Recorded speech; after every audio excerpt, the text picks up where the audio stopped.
اعوذ باللہ من الشیطان الرجیم بسم اللہ الرحمن الرحیم۔ حضرت عبداللہ بن مسعود رضی اللہ تعالیٰ عنہ روایت کرتے ہیں کہ رسول اللہ صلی اللہ علیہ وسلم نے ارشاد فرمایا، انسان کے دل میں ایک خیال تو شیطان کی طرف سے آتا ہے اور ایک خیال فرشتے کی طرف سے آتا ہے۔ شیطان کی طرف سے آنے والا خیال یہ ہوتا ہے کہ وہ برائی پر حق کو جھٹلانے پر ابھارتا ہے۔ فرشتے کی طرف سے آنے والا خیال یہ ہوتا ہے کہ وہ نیکی اور حق کی تصدیق پر ابھارتا ہے۔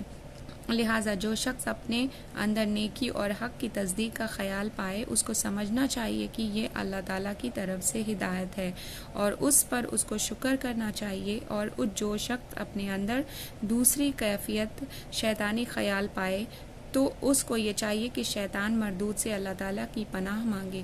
پھر رسول اللہ صلی اللہ علیہ وسلم نے قرآن کریم کی آیت تلاوت فرمائی، جس کا ترجمہ یہ ہے کہ شیطان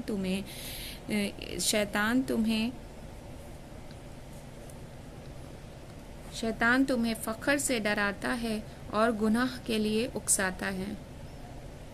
بے شک